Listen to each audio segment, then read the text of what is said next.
Wow. But that was really troubling, man. Like, I lost sleep over that. Well, yeah, no, it's really effective. Really? And they're lying through their teeth because it's not.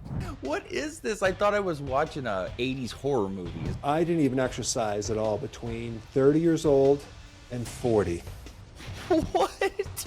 There we go. All right, man. It is good to chat again. We have these talks all throughout the week, and I swear to you, it's cool because I love talking to you, but at the same time, it feels like we always have something that we have to discuss that needs our attention. It's never ending, but that's good because that just shows that we're needed, right? So It's a blessing.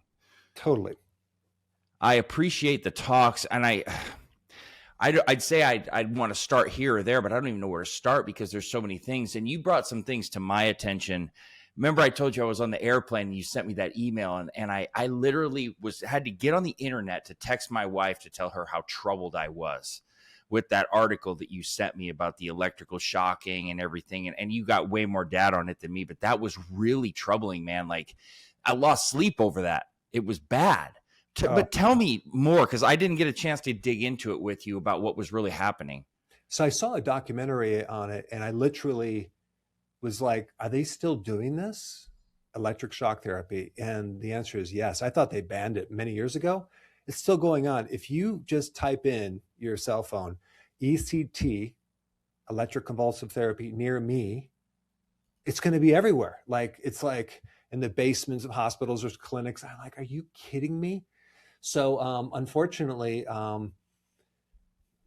it needs to stop because, first of all, it's barbaric. There is absolutely zero credible research on it. It was grandfathered in, and the FDA, 2 or 3 times told them, like, if we're gonna allow you to do this, you have to give us the research. They refused. The FDA didn't follow up twice, and so it just kept going. And then they converted to a less risky classification. So are you like insane? And there's people that the great majority of people lose their memory, and it's barbaric. There's no research that said it's safe or effective, and it's still going on. It's a cash cow. It's $2,500 a treatment, 3 times a week. And then you need a maintenance dosage. So I know some people that went through it that just messed them up. And then when you watch this documentary that I saw, like, you can't even watch it. It's so terrible, terrible, terrible, terrible. So anyway, that's, if you thought it was banned with lobotomy, it's not. It's still going on. And even children, right? And they're doing it on our vets and the elderly. And it's just like, where have we gotten, like, it's terrible. So is this something that they're being recommended to do, or is it something that they're kind of convincing you that it's something that you need to do and you go pay for it and buy it? Is it like insurance covered, or what's the actual method of getting people to do this? My mom worked in a nursing home, okay, for many, many years. They would line up patients to get ECT, and they're crying because they didn't want it, and they forced them to go through this. Like, that's just one story from my mother. But basically, they have there's like, every state has a slightly different law. Certain states can do this against your will in certain situations. So it's not like, which is just even worse. But what the problem is that certain doctors are recommending it for certain mental disorders, but they're not actually disclosing all the risks that can happen. So they might say, "Oh yeah, no, it's really effective." Really? And they're lying through their teeth because it's not. There's no research. It's grandfathered in, and it's just one of those things that they've been doing and they've been getting away with for a long time. And there's only 2 companies right now that sell the units, and they're also sold overseas to the Chinese, and they're using it for torture. I'm like, wow. Oh my God. So even I think the UN classified it as like inhumane for torture. But of course, in America, we use it. Man, you sent me that article, and I swear to you, we were just getting ready to take off right when you sent it, and I was on the runway, and I started reading it, and I was like, what? What is this? I thought I was watching a 80s horror movie is really what it reminded me of when I read it. And I mean, I know you wouldn't have sent it if it wasn't a reality, but to me at the moment, I just couldn't even believe it was real at all, or that it existed. And like you said, it sounded like torture. That's all I could think of was some of those movies where they were trying to get you to talk, and get out what they needed. So, I mean, okay, so you're putting all this voltage directly into the brain. What, you think you think the voltage stops at the neck? It doesn't go down to the heart? Like there's risk of people dying, it's going to mess up your heart too, but mainly the freaking brain. Like, oh, it's effective against depression. Well, that's because you don't even remember you had depression. I mean, like, it's just like barbaric, just like the lobotomy. When the lobotomy was banned, do you know how many psychiatrists, I mean, in the American Psychiatric Association fought that tooth and nail to keep that going? I'm like, oh my gosh, it was like a huge battle. I mean, I like I said, I am so there's so many troubling things, but this was one of the ones that got me the worst of what you sent, just because I can't imagine anyone actually falling for that, like buying that's going to help you and stimulate your brain, or the only way it's going to prevent depression is it kills you so that you're not depressed anymore. I mean, literally, I'm at a loss, but I think it's good that people are aware of it. Yeah. The patient was cured of the depression. Of course, they died, but I mean, because in practice, I had several patients come in that had that. Oh, I'm like, oh my gosh, they're just messed up. It just messes you up big time. You can't remember, and it's just terrible, terrible, terrible. So yeah. Well, maybe that's their alternative to their 30 medicines they want to put you on if you have something mental going on. So they're going to get you one way or another. Yeah, and we should probably, if someone, like when I did my video on that, there were several people reaching out. Well, I'm glad you told me about this because I was considering it. I'm like, what? Because, if it comes from a doctor, they might go, well, the doctor said, maybe the doctor knows. The thing is that, but what the doctor's not going to give you usually is alternatives to depression. And one of the best things for depression is increasing your vitamin D, doing intermittent fasting, lowering your carbohydrates. I mean, and exercise. Like, so many people, that would be sufficient. Yeah, the things that they do, whether it be cholesterol, testosterone, or depression, and there's other things too, blood pressure, where they're just looking for that slightest bit of elevation on a scale that's already skewed. So they got an excuse to put you on that and tell you that you need to go on it.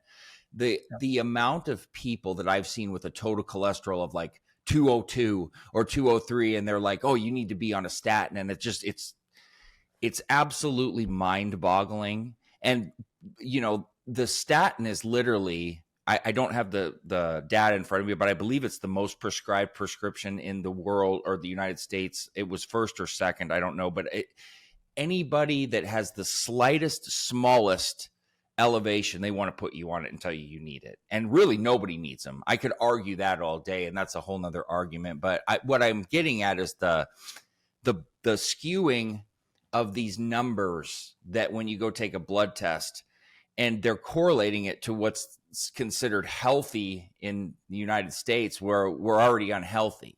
So when we started talking last time, we talked about testosterone a little bit, and that's kind of, like I said, my really long-term background area of what I've done with hormone optimizing. And the levels that they consider healthy, like we talked about, when you're talking 200 and 300, you can barely function. I mean, I'll say this. There are some men that don't have any sort of problems there, but that's like the very bottom 3 or 2%. Mm-hmm. And it's possible. So I just want to say that because there's always somebody that's going to leave a comment that says, well, what about me? Let's just say majority. You're going to have a pretty low quality of life, right? And so what I'm wondering, I know what I think, but what do you think? What is causing so many people to have such a drastic drop in their levels of testosterone. Like I see guys that haven't used steroids or anything else in their 30s and 40s coming to me with hypogonadal conditions, extremely low testosterone, and then a lot of other blood markers messed up. And I mean, I can relate it to multiple things with diet and things of that nature. But what do you think is also some of the causes, aside from they want us to have lower testosterone? I think we're going to find out real soon exactly what it is. But, my suspicion, we got plastics in the environment, which is just acting like an estrogenic. It's called an endocrine disruptor, and that's lowering. But you have to realize too that, well, this, testosterone is like, it actually makes estrogen. It's like a foundational hormone too. So women need testosterone, men need it. But the way that they measure testosterone is they take the average population, and then that's your normal. So, I mean, if you take your testosterone from your grandfather and compared it to yours right now, you'd probably see a big difference. And I think, yes, the plastics could be one of the big things. It could also be insulin resistance from all the refined, carbohydrate and starches that we're eating. That's definitely a factor. There's a couple other things I want to mention with testosterone that I noticed just when I was in practice, because there's all these supplements people take to increase testosterone. Of course, zinc is like one of the most important things, but a lot of times if the person is not sleeping, no matter how their diet, what they're taking, it doesn't work. And all of a sudden you get them to sleep. Oh my gosh, that just like is a game changer. And I think sleeping increases, that's when you have the growth hormone, but growth hormone and testosterone follow the same circadian rhythm. So if I were to say anything to improve your testosterone, man, just work on your sleep. It'll make a huge difference. And then, zinc naturally, nitric oxide. We can talk about that too, like arugula. That's the best salad. Beet juice is another one, and then of course sunlight increases from the infrared, increases nitric oxide, which actually it's a vasodilator. There's also a study on the Kegel exercises. I don't know if you've heard about that study, but these exercises that women do for bladder issues, well, men can do them. It's kind of like you're tightening up your private parts down there, and it's like you go through these exercises. But the study that I saw was like, what? It was like an 80% improvement. I'm like, in erectile dysfunction. So you have libido is a reflection of testosterone, but erectile dysfunction can also be vascular problems. But a lot of times men don't have vascular problems. They just they sit a lot and they lose that muscle that keeps the blood from draining out of their private parts. So then they can't keep an erection. So anyway, it's not just about increasing testosterone. These other factors will really help people as well. But, sleep is like right up there at the top of the food chain. I agree. Sleep, sleep correlates to so many things because it has an effect basically on everything that we do. And if you don't rest and recover, it affects everything. You wake up and if you don't sleep enough, you're going to wake up in carb burn, for example, as opposed to fat burning. You're going to already give yourself trouble in weight loss. And it really affects like waking up with higher levels of cortisol, but the testosterone especially. And, the average levels, and I've been doing this, like I said, a long time. So the zone ranges like at LabCorp or Quest, what they put out, they're always a little bit different from lab to lab. But it used to be in the late, like 2010 to 13, 14, the ratio was a little bit higher. So it was like normal range was set at like 950 to like 350. And I will argue 350 is even pretty low for most people, and it's going to be pretty bad. But now they're dipping down to like 850-ish is normal to like 200 something. And oh my God, are you kidding me? Yeah, no, certain labs actually go down that low. And there's a two-stage problem here, Eric. One is that the doctors that you go to, they don't really understand putting people on TRT or the actual condition itself. They really don't, like general practitioners, but they try to act like they do. And a lot of the endocrinologists are trained a certain way. But then you run into this problem where you go to the anti-aging clinics and you go in there with a 500 or 600 testosterone score, and then they put people on TRT. So we've got a problem on both sides of the coin here of like either misinterpretation or just bad practice.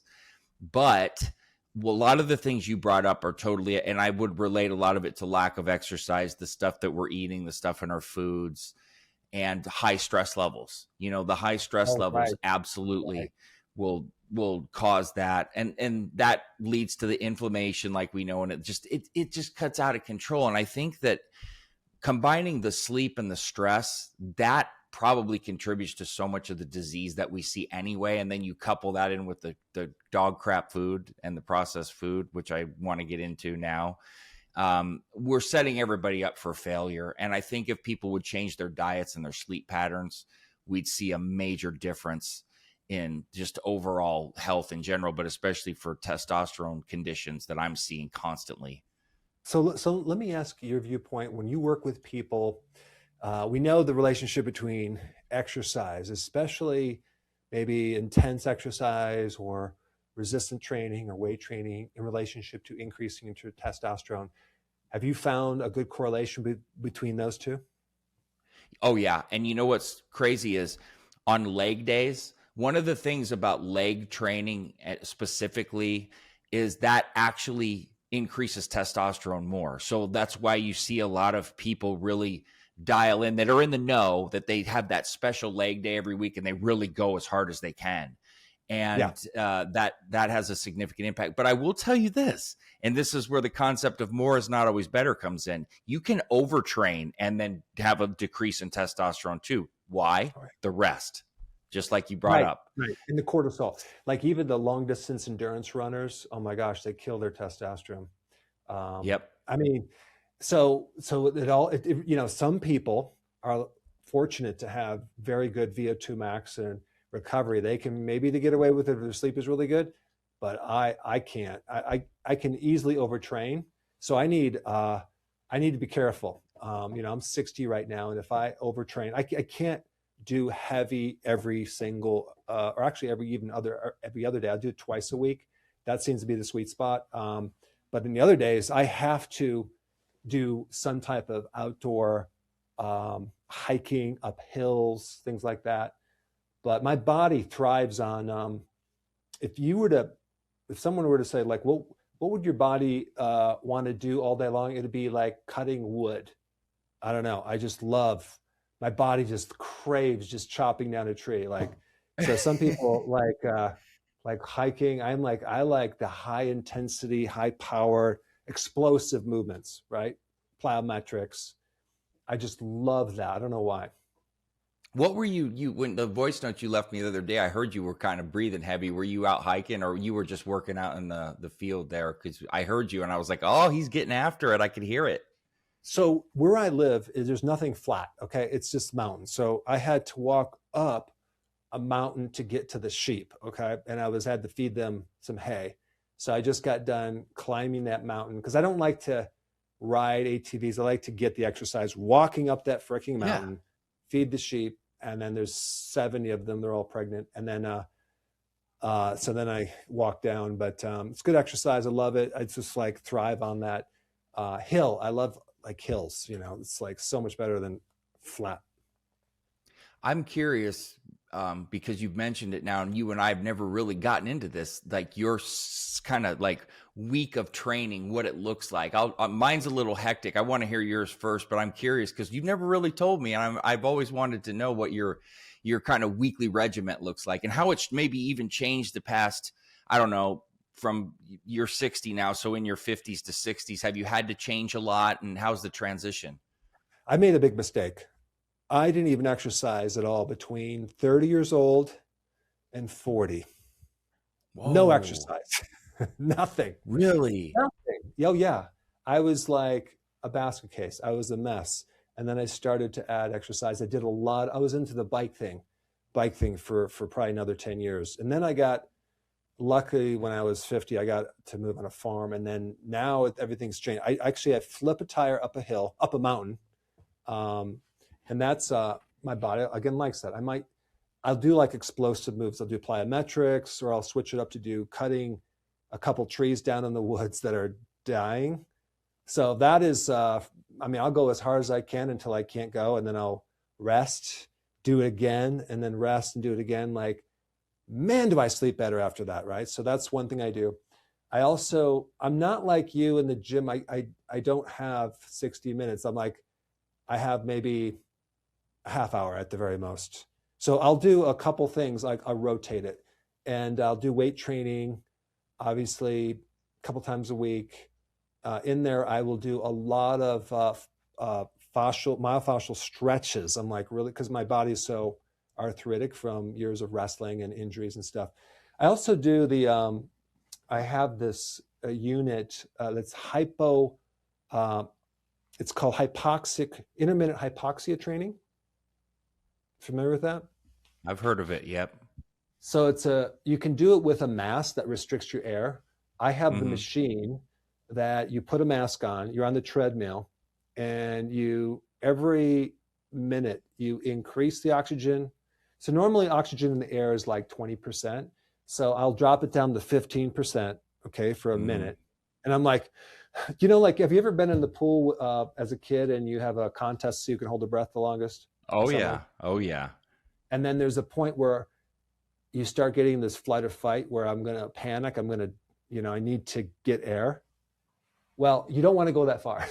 So you want to go before that air hunger, right? And then what happens is you flip the dial, and then you go up to 80% oxygen. So now I'm like, oh my God, my cells are like feeling so happy now. So I'll do that once a week right now, because if I do it more, it really releases a bunch of crud in my cells, and I detox. For 2 weeks, I'm like, feel like I can't even talk. So I just do it once a week.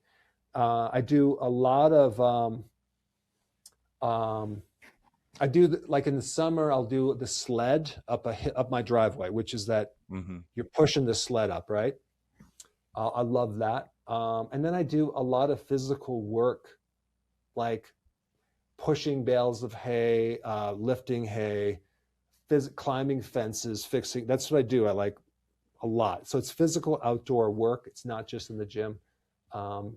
So that's what I'm doing. And then also I have, it's kind of like they call it a jackhammer, but it's really it's called shock wave therapy, not ECT, shock wave therapy. It's basically a unit you can get that it's good for people with arthritis, but I have my wife every night just like run it up my spine, but it breaks up arthritis and scar tissue.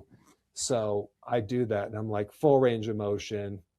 It's called shockwave therapy. It's kind of another term for it. It's called lithotripsy. They can break up a kidney stone or a gallstone, but they have orthopedic applications. You can use it for arthritis and breaking up stuff. It's awesome. So I'm kind of like a human guinea pig. I have pretty much every device I'm trying. I get my wife to do it, and she's like, "What else are we trying this week?" Right? And so anyway, I'm into a lot of stuff, and I keep rotating, keep testing, and I'm not the same guy that works out every day. But like, what's your routine?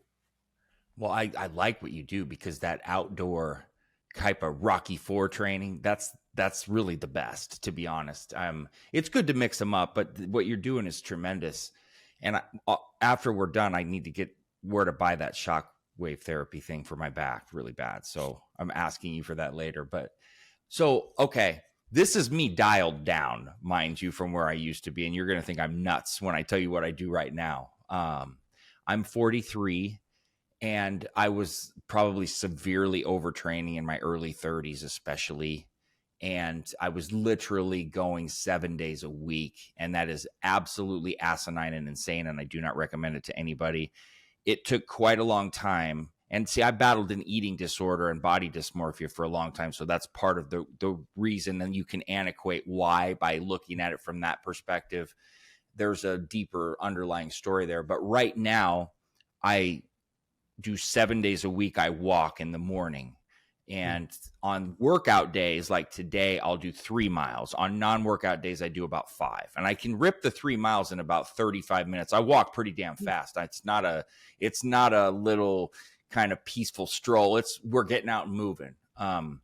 That's what I do first thing in the morning. Then I come back and work a little bit. And then about midday, I do about 90 minutes of steady state. And I used to run the whole time, but I can't anymore. It's just my back and hips and joints. So what I do now is about 14 to 15 miles on the elliptical, and then 1 mile of just a good, like 10-minute mile, just to, get a little bit of pace there. I used to run 6-minute miles, like 5, 6 at a time, but I can't, I'm way past that. So that's midday. Then I'll eat, get back to work.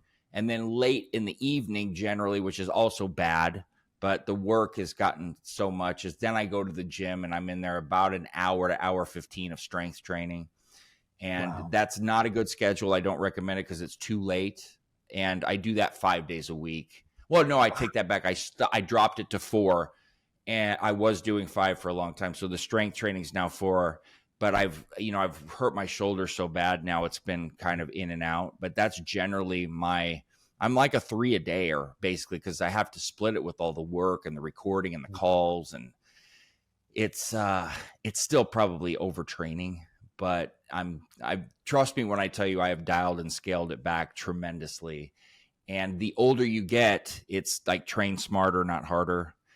And you can set yourself back. Overtraining is a substantial problem. And that's part of the reason why I had elevated liver numbers and elevated kidney numbers. And once I started to dial back and stop being in zone 4 so much and drop it down more in that 2 range, then I had a lot of difference in blood panels, better fat burning.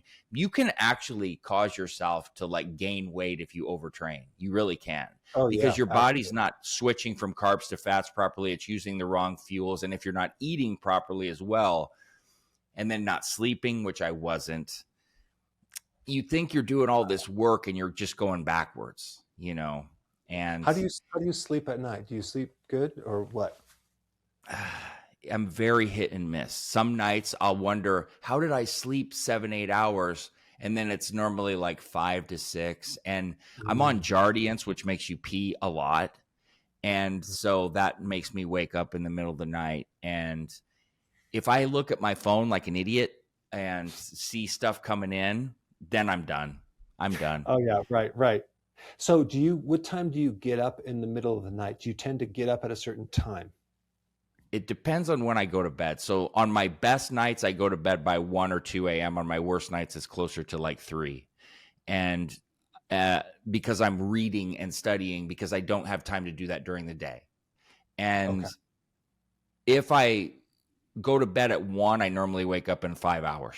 It's normally about 5 hours. See, the Jardiance makes you urinate out glucose, because I'm using it to take the pressure off of my heart, and you're excreting water, but that's like glucose and calories. So I actually pee out 400 or 500 calories a day, which means I can eat a lot more than I ever have and get away with it. But if I don't eat near bedtime, because the eating is what's causing you to urinate, not all the water that I drink. It's because it's excreting the glucose out. And I generally don't eat anywhere near at night unless it's a really bad night, so then I don't wake up as bad. But if I happen to, then yeah, it's like 3 or 4 hours I'm going to be up to go. What's I'm sorry, what's the medication for? Jardiance. It's because I had a low ejection fraction, so it was a not heart failure, but the numbers needed to come back up. So that's what it's used for. I take a lower dose of it, but I'm using a lot of natural things with it. So they wanted to put me on all of this other stuff, beta blockers and all these things. But 1, I don't want to take those. And 2, I already have low blood pressure. With all the cardio, my blood pressure's standard 96/60 something, right in that range. And my normal resting heart rate's like 42. And then you start taking these other things. My heart started jumping, skipping beats and everything. I took this stuff for a couple of weeks. I said, I'm not taking this shit. This is making me worse. You know what? I had a retest. My ejection fraction was 44. Now, anybody listening, your ejection fraction is supposed to be 55 to 70. And people that train the way that I do kind of tend to test a little lower anyway. And because of all of the pressure that's being put on it, it doesn't necessarily mean it's bad. But I got mine up from 44% back up to 50 in a few months by taking the Jardiance, D-ribose, and ubiquinol. And I didn't even take all the other natural supplements because I'm trying to do it with the most minimal amount of stuff possible. Because sometimes you get these recommendations and it's like 10 different things. And I'm of the belief that you can do it with a lot less. And the worst case scenario, it's not working, you add a couple more, right? Did you say that you had some type of thoracic arthritis or something in your mid back?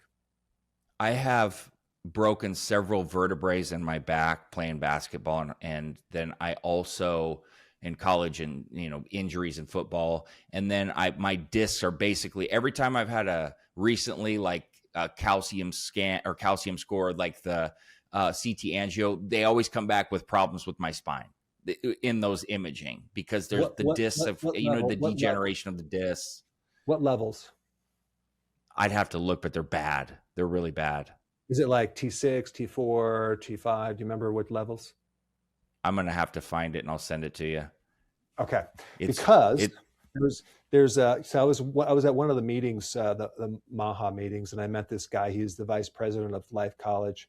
And he was 40, I think he was 48. And he goes to the doc and he says, yeah, you need a heart transplant and a lung transplant, right? And or else you're gonna die. So he's like, what? And so he basically prepared everything to die. And then his kids said, you know what, Dad, why don't you at least do some routine basic stuff for your body, right? Because he pushed himself so much. So, and he goes to the chiropractor and he starts getting regular adjustments to his thoracic spine. Now think about this, right? The thoracic spine from T1 to T12 is where you have all the sympathetic nervous system. Okay, those are the sympathetics. So he started getting adjustments, right? Over a period of whenever, all of a sudden his heart starts doing better. It's like, what the heck's going on? Because he has stopped getting all this adrenaline, and his sleep got better, the whole thing. Anyway, he's 70 something right now. And he actually got back into shape to the point where he took, I think, the world champion in sprinting, the 440, the 220 at 70 something. I'm like, dude, you need a heart transplant and you're doing sprinting at 70. So you'll have to interview him, but it's an amazing story. So that being said, I was a wrestler in college, and I had was like the worst diet in the world. I had a lot of injuries, fractured spines, all this whole thing. If you look at my x-ray in my mid-back, it's like osteophytes, arthritis all the way down. And so you can't even adjust it anymore because it doesn't adjust. Now, my father also is fused in that area. So it's like, oh, great. So this is where I'm headed, right? So I took that jackhammer thing, right? Had my wife go down because I'm in the middle of nowhere. I'm like, honey, just go ahead and let me show you, put some gel in the back, go down and just like break it up.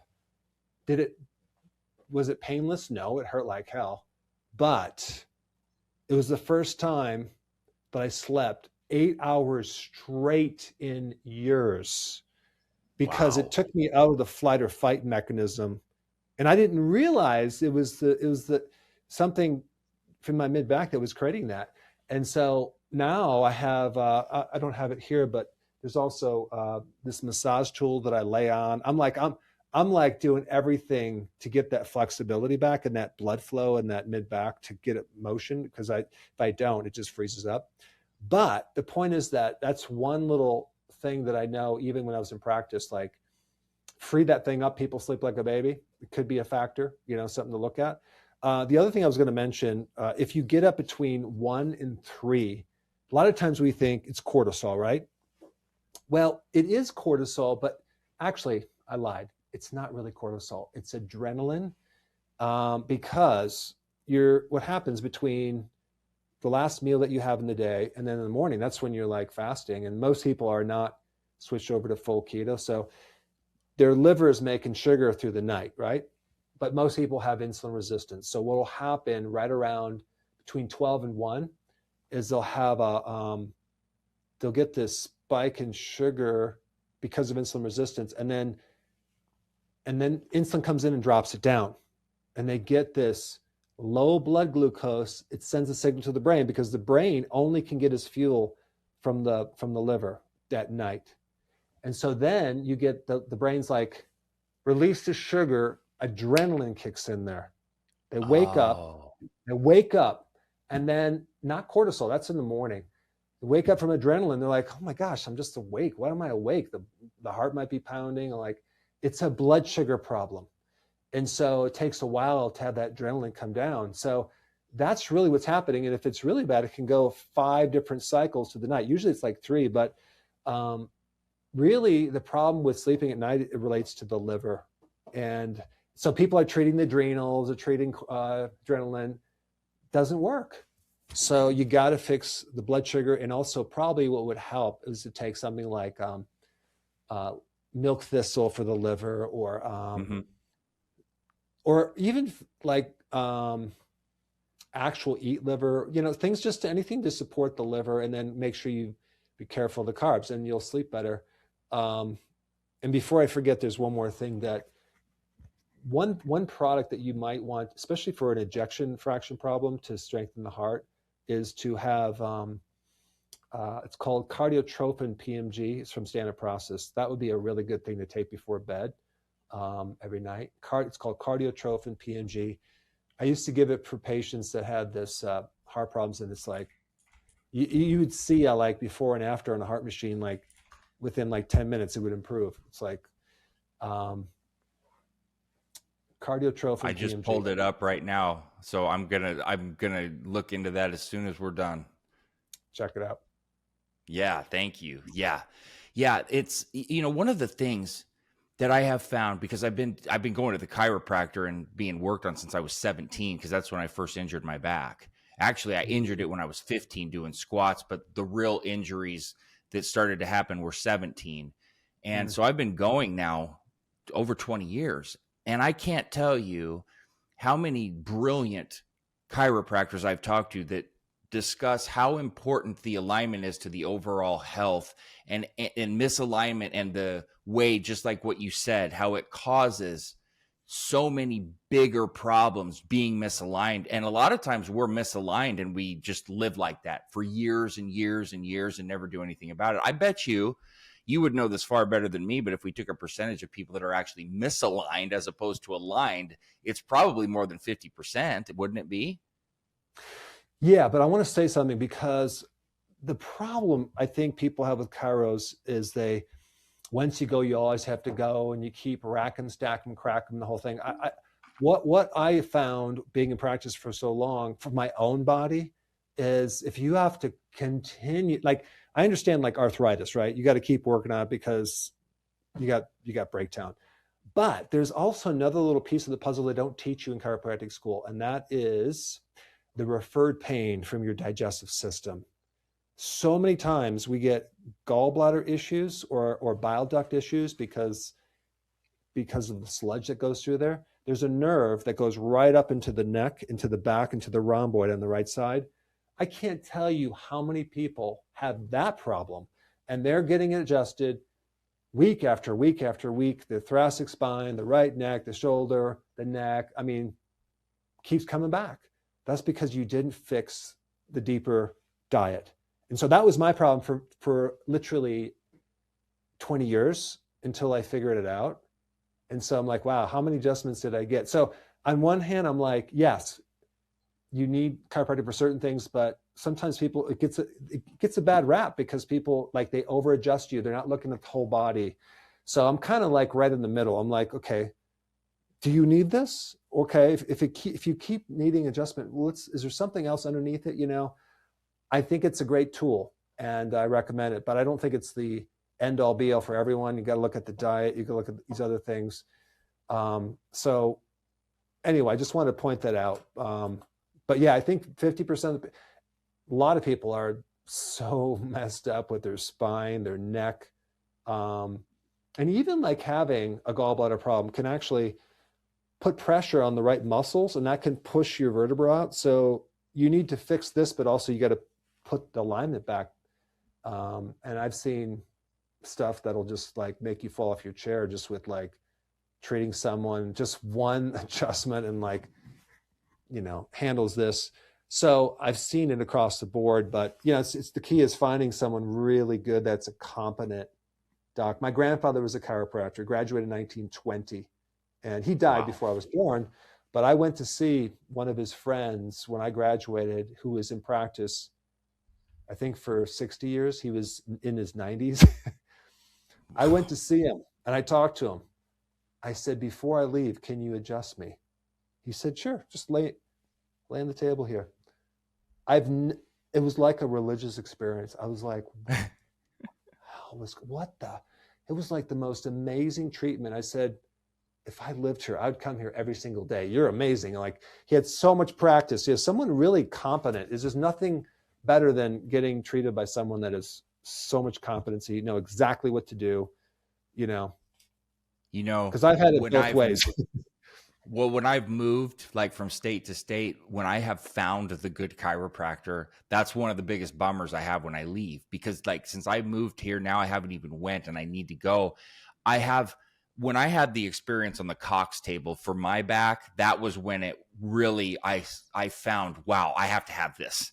That Cox table, when I first got on it, I was like, man, what is this? This isn't doing anything. And when I got done, I was in awe of how it loosened me up and it allowed me to be adjusted properly. But the way that it worked on me personally, I don't think it's for everybody, but and there's not a lot of doctors or chiropractors that are having those, because you have to take, you know, this, you got to get credentialed for it and have it, and it's expensive. But man, I don't know if you've been on one or not. I have one. So at the table, actually, your lower half bends down, and it bends down. So you can really get traction on your lower back. I actually bought one for myself that's on automatic. And I have my wife work on it. I don't have anyone in my area. But yeah, I have one. I love that procedure because, especially for lower back stuff, it's just like a lifesaver. Oh, it is. It was a game changer for me. But it's hard to find when you move because barely anybody has them. It's really hard. Yeah. You got to find someone that's really knows about what's going on. You might even want to find someone that maybe has some skills in the, it's called shockwave therapy for that device. Instead of to buy your own, you should find someone who knows how to do it and just have them do it on you, because, you know, and then you're training your wife how to do it. And, you know, it's like, okay, honey, don't go on my ribs. No, right. You're like, it's someone that knows how to do that, because it's, because I have to kind of like walk my wife through, but it's a little painful at first. I'll tell you that too, because it's like a jackhammer. It's like, ouch. I'm used to it, so I can handle it. So when we recorded last time, I'm a big comment reader, and it's not because I care about if somebody's throwing stones at us. It's because I want to see what the people are saying. Like, what's their feedback? What do they want? What did we miss? Or what did we maybe not get into enough? That's what I care about. And one of the things that I noticed, and it wasn't just with me and you, it's with everybody, people they feel hopeless. They're like, well, what can we actually eat, or what should we do? And, you know, when we started to talk about seed oils, we got all over the place, and you and me talk about it all the time, but we didn't dig a little bit deeper into it. I think maybe we should, because people, you know, the arguments, then you get the people that are really confused. Let's just put it that way. And one is, oh, they're good, they're great. So for you, are there any that anybody should actually ever eat, or is it like, are they all bad? Because I get that question all the time, and it is kind of confusing because there's so much garbage going on. And what do you think about any of that? So seed oils are very high in this thing called omega-6, which are more inflammatory. Okay. So that's why we want to have them in small amounts. But if you were to get a seed oil that's cold pressed, that means it's going to be a lot fresher. It's not going to be as damaging as something that, like a normal seed oil that you'd buy at the store, corn oil, so it's heated. And that is like, it's pretty broken down. So you're consuming something that's really highly inflammatory in your body. So that's really the big reason. So cold pressed. But the problem is, what are you using the seed oils for? Are you using it to cook? Well, then you got to heat it, right? So it's better to use the saturated fats to cook with. But I'm not saying you can't use olive oil. But if we take a look at avocado oil, right, versus olive oil, a little similar in their, it's called a monounsaturated fat, which is just more stable. The avocado is not a seed oil. It's the oil of the meat, of the actual avocado meat in it, not even the seed. So that's a lot better. But most of the avocado oil out there, even the mayonnaise, it's like I don't like it because it's like rancid. So you got to buy a cold press, and that's pretty healthy. If you want to put that on your salad, like a cold press avocado oil, oh my gosh, I think that would be almost as good, if not the same, as extra virgin olive oil. So I think both of those are really, really good. Let's say, for example, you wanted to cook with seed oil, and are there better ones than others? Yes, they have what's called high oleic safflower oil or sunflower oil. What they did is they did modify it to make much less omega-6, because the oleic is the monounsaturated fat. So it's kind of like an olive oil, that type of fat. Mm-hmm. So if you buy high oleic, then that's a lot better than these other ones. So at least you're not getting the inflammatory response. So maybe it doesn't have a lot of health factors in it, but at least it's less damaging. So if you're going to do some cooking oil and you want to do a seed oil, just do the high oleic sunflower or safflower oil versus the other oils, because the soy, the corn, the canola, the cottonseed, they're all genetically modified too. They're horrible. So yeah. You know, and if you, I don't know if it's just me, and maybe it's because I eat a certain way, but I haven't tasted those in a while. But like I did a couple years ago, and I was like, man, this is disgusting. How can you even touch this? And maybe it's they're addicting to people and they just get used to it, but I don't see any really good point to them at all. They're cheap, I struggle. And they're cheap and convenient. And then you go in the grocery store and that's all they got. Like, it's hard to find these other things. You have to hunt and peck. Okay, so why I don't want to get into the dangers because we already talked about that, but we don't really use them for energy. So they kind of get stored in our membranes, the mitochondria, the brain, the eye. And so one of the things that's really deficient in a lot of people is the omega-3 fatty acids from the fish. Right. But I like to get my omega-3 from cod liver oil because it has the vitamin A and vitamin D and the fish oils don't. So when you start to take some of that, you probably won't feel anything. You probably won't feel energy, but there's something in there, it's called DHA, that goes into the structural membrane of your brain and your eye and your mitochondria. That is really important. That will help you if you take it a long period of time. I've done a lot of research and videos on this, and the problem is the more I learn about it, I'm like, oh my gosh, I got to have more fish oil. So what I'll do is of course I'll do salmon, but I'll do cod liver oil on a regular basis, but I also do cod liver. Have you ever eaten cod liver out of a can? Have not. I have not. My gosh. I have to tell you about this because I have so much, it's in a can, it's wild caught, and it's the highest amount of omega-3 that you can get. It's a liver, but it comes in cod liver oil. So I will eat that. I'll have it tonight. It's actually like pudding to me. It doesn't taste bad. Really? Yeah, you'll be surprised. But don't drink all the cod liver because your gallbladder is going to be like, what the? So I'll sprinkle a little bit on my dog's food, and they tear it up. But that is something that it's so good for your brain, that cod liver. And I don't like regular liver, but I like that.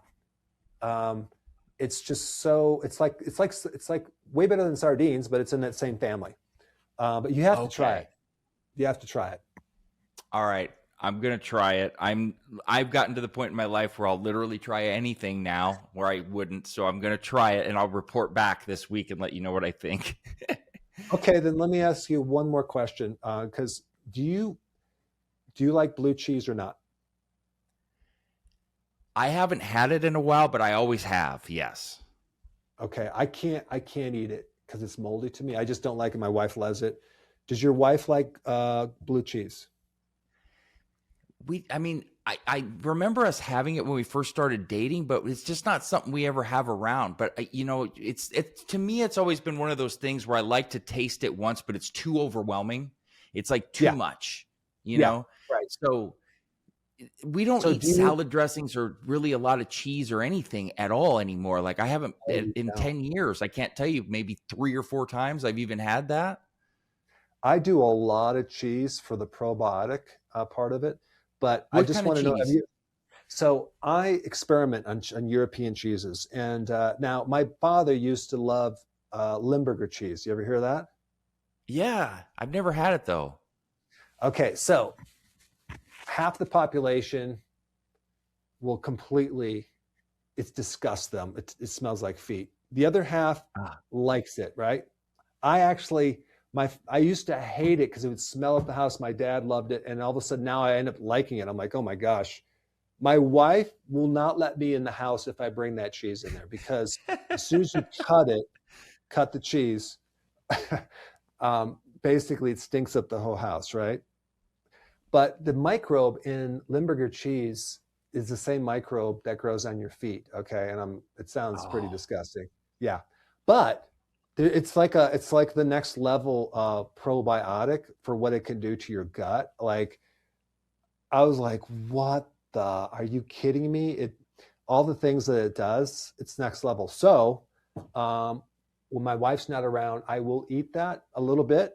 It's for some reason I like it. It doesn't bother me.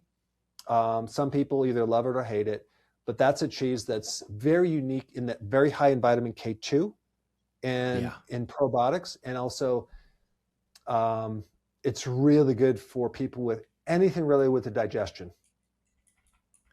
Do you have any others that you like are eating now or that you kind of regularly have? Because like for me, Yeah, I come from an Italian family, so like my mom obviously we had a lot of mozzarella, a lot of Parmesan. I don't really do that anymore, but I have recently had like pecorino was one that I had my wife for us to try because I hadn't really had cheese in years, literally years.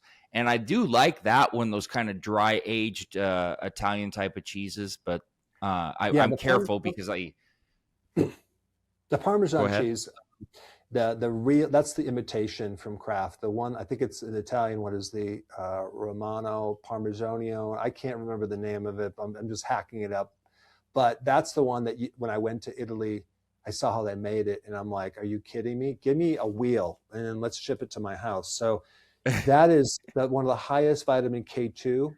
I put it on my salad on a regular basis, so that's really really important. And then the other thing is the Morbier is one of my favorite. It has that like, kind of like a little ash middle to it. It's kind of a softer cheese. I Yep. can live on it. So I don't know if it's because I'm from Wisconsin, but I eat a lot of cheese and I like it. I put it in my eggs. I pretty much eat it every single day. What about cottage cheese? Different kind of thing there, but do you eat cottage cheese at all? I don't, but I know it's really good.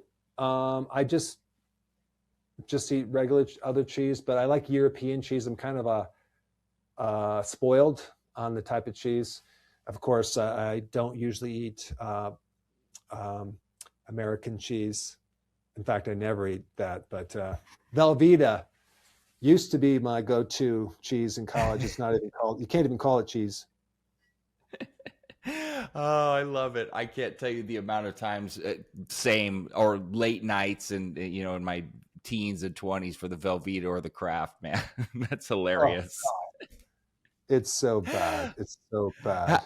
Isn't it wild when you think back though? And I know we're not directly the same age, but just going back 70s, 80s, and 90s and thinking about what we thought was good and good for us and looking at it now and it's like all wrong and all completely backwards. And I was having this discussion 2 days ago on some shows and we were looking at, wow, I thought this was all healthy. Like we talked about last time, the low fat foods and these low fat diets, and they were all bad for you, like everything. everything we learned was damn near horrible. I know, right? It's like everything is inverted. Like it started off long ago, and all of a sudden now everything is like, oh, that's bad for you. Didn't you hear that? No, it's good for you. Like, you know, it just gets inverted, and people get confused as hell. So unfortunately, that's where we are. And even bringing up in that topic, we should probably just touch on a little bit. You know, just kind of like the this whole MAHA movement, like what people making American healthy again, the way they look at it is, so, oh, you're going backwards away from science. And I always say, really? So we spend not 4.7 trillion, but 4.9 trillion a year with the worst healthcare. Would you consider that good statistics? And who's responsible for that, right? So the healthcare system, what we're trying to do is we're trying to invert it to where it should be. So there shouldn't be what happened over the last 100 years, which is the corporate capture of every single part of health. Every agency, every institution, especially, have you ever heard of the Institution of Medicine? It's called the IOM. They're Absolutely. the ones, they're like the gold standard in the vitamin D, RDAs. And Yep. you talk about, you couldn't have a more corrupt organization than them. I mean, they're there 100% to protect big pharma industry. I mean, and I did a video on this, but it's sickening what's happening. And so this is why they don't want to change the mistake they made with vitamin D. It's still, they want to maintain its 600 IUs when, no, you made a mistake. It should have been almost 9,000 a day IUs. So again, what we're trying to do is we're trying to clear up all the unethical things that happen in our healthcare. And but I just had one question for you, since we're on the topic. Yeah. What in healthcare actually right now, modern healthcare, actually creates health? Give me one thing. Well, we're probably going to sit here all day trying to decipher what we can come up with to answer that. I always got plenty of time for you, brother, but I don't know that I have enough time for anybody to answer that, because I really don't know that I can. Do I think there's always some things there that are necessary, like we've discussed? Yeah, if you break your leg, or if you need an emergency, yeah, you need to go to the hospital. But what are we doing to actually prevent problems before they happen? Or are we just treating problems? How are we educating people when they go to their doctor on how they should eat or what they should do? Are we even asking that half the time? Because I would venture to guess, if you and I took and lined up 100 people and we said, hey, tell me how many times that you went to the doctor recently and they asked you how you were sleeping, what your diet was like, just basic ass stuff that, like, you or I would do with anybody when we first got them in front of us. Well, they can't answer that, because it's like going to Great Clips to get a haircut where they got to turn over 30 people to cut their hair in an hour. They are turning over people in 5 minutes and going, well, this is going around, so here's your amoxicillin, or hey, your cholesterol is 2 points over, here's your statin. And they don't have time. So I don't have a good answer for you, because I can't give you one, because it's non-existent. So let me give you question number 2. Yeah. So we have every institution, the American Heart Association, the American Diabetes Association. You have all these organizations, all of them, every single one has what's called strategic partners, which are either big pharma, big food, or big ag. Okay. So what does that word strategic mean? And why are they allowed to have partners when the actual companies that sell things that are at the root cause of most chronic disease, why are they now a strategic partner? I'm like, wait a second, where did that come from? I happen to be quite well versed on this for all of the business I've done over the years, and understanding what that term actually means when they say they're bringing in a strategic partner. The strategic partner is actually the key to making the most profit. That's what a strategic partner is. They come in, a lot of times there's an NDA signing. You don't know who these silent or strategic partners even are because they're the money men. They teach you exactly what you need to do and how to do it to make the absolute most profit by giving the least amount of what you're doing out. And that's fine in certain circumstances. Of course, businesses need to thrive, but not when it's at the expense of everybody else and their health and their survival. A strategic partner comes in to teach you how to do all the trick marketing, how to flip the profits the quickest, and how to convince everybody that every single person needs whatever they're offering. They are strategic in the sense of business and profit margin, and that is it. It is not coming in to be strategic on, well, how do we help as many people as we can? That's not the strategy. That's never been the strategy. That's not what those people do, and that's not what their role is. There's so many different ways that they come in to try to manipulate what everybody sees and actually knows about what's going on. And oftentimes when you do enough digging, you find that these strategic partners are all involved with each other, and there's a small group of them that all work together with the same kind of motive. But you have to dig, and you got to be willing to look, and you have to also be willing to push the envelope and ask the questions and not believe everything you're told and that you hear. True. Well, at the very least, there was a symposium seminar thing. I don't know if I sent it to you, but on misinformation. There was a group that was going to talk about misinformation, and well, guess what? I made the list as one of the top super spreaders of misinformation because I mentioned sugar being bad for you. So I feel I finally got on the map because you can just pretty much read through that and go, you're basically spreading the misinformation about misinformation. It's like, because it's like you can just see the corporate interests right behind them, like who's pushing this. They're really scrambling right now because natural health is going up, and they're trying to what they'll do right now is they'll go along and flag and try to get some of your information flagged as misinformation because you know they don't want people talking about sugar or seed oils and things like that. So anyway, that's what's happening now. You see it all the time, I'm sure, on your feeds. Anybody like yourself that has a very large following that could make a significant impact, what are they going to do? They're going to attack your credibility.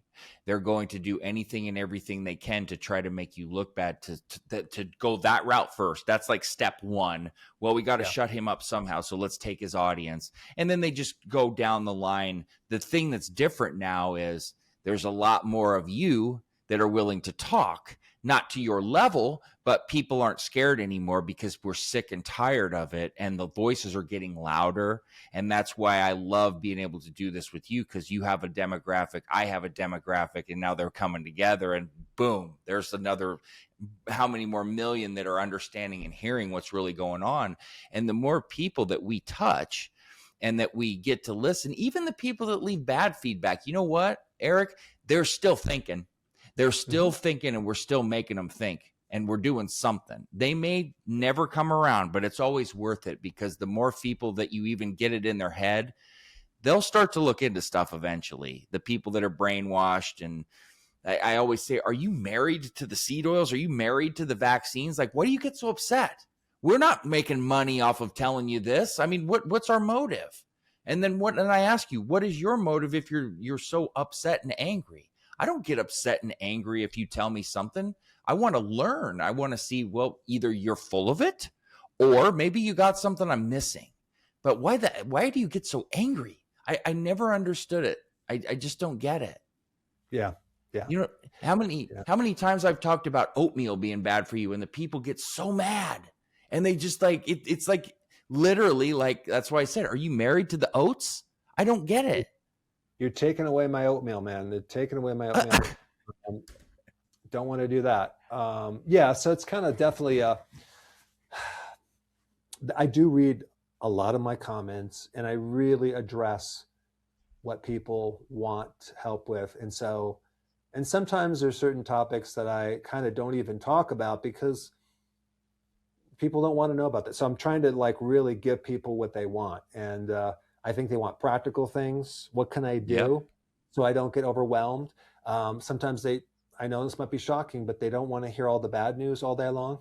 It's not shocking, but um, like give me some good news, and don't give me a problem unless you have a solution, right? Like I hate that. You watch a video, it's like doom and gloom, but okay, but now we can't do anything about it. Then why even tell me?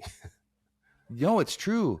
People, look, you and I can sit here and we can get as in depth in the science and like the verbiage and stuff that probably 10% of the people are understand, or we can have the conversations like you and I do, as opposed to doing all that and just make it very simple. And you can see how real it is without getting into the weeds. If I have to go prepare a big speech in front of like the 10% smartest people, I'll do it. But I prefer this because we're affecting far more people. But you're right. People just want simple answers.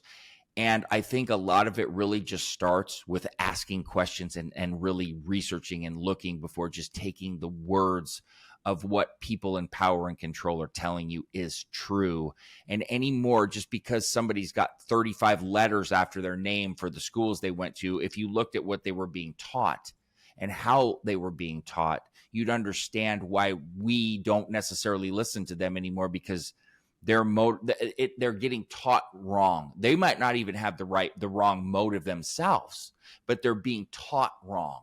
And I think a lot of people go into wanting to be doctors for the right reasons, but they don't come out with the right, training and information. And that's the problem. Ask questions. Just ask. There's not enough time. There's not enough time in school to actually learn the information. I'm talking about pre-med, medical school. Even I went through pre-med. I didn't go to medical school. I went through chiropractic. There's just not enough time to actually learn that data. You're flying by the seat of your pants, memorizing as fast as it comes in, pass the test, go on to the next test. So that you can't really, that's not learning. That's not learning. To learn it, you have to play with it, see if it's true for you, test it out. And if you do a lot of that, it's almost like you can develop kind of a fixed viewpoint. And I think that's the problem with certain doctors, not all of them, but a lot of them I have great friends that are not doctors, but like they start having they're not flexible in their thinking as enough. So they kind of are stuck in this certain mode because this is what they had to deliver on the test. So anyway, I think what we'll have to do, because we talked about a lot, we'll probably have to continue this conversation in a few weeks, and then we'll keep talking about it. There's a lot to cover, isn't there? Well, that's why we have really endless conversations and topics, which is it's fun, and I love doing this, but it's troubling at the same time. But I'm thankful that I have a voice with you to do it, and that we have so many similar viewpoints, but different angles, and it's fun. I love it because every time we talk, I learn a ton, and I get to enjoy seeing things from another side that I'm missing. And hopefully I give you and your audience a little bit of that back. I know we get more from you, but I love doing it, man. It's always fun. Well, if we ever run out of things to talk about, then we'll just finally says, well, that's all we can talk about. I don't think we'll ever run out of things to talk about. It's endless. No, I agree 100%. I've truly, like, on Sundays, I don't record at all like we're doing today, but I value the shit out of every time we talk, and I'll do it any day. I don't care. I'll do it at midnight with you, man. So I love it, and I appreciate your time always. Absolutely. Awesome.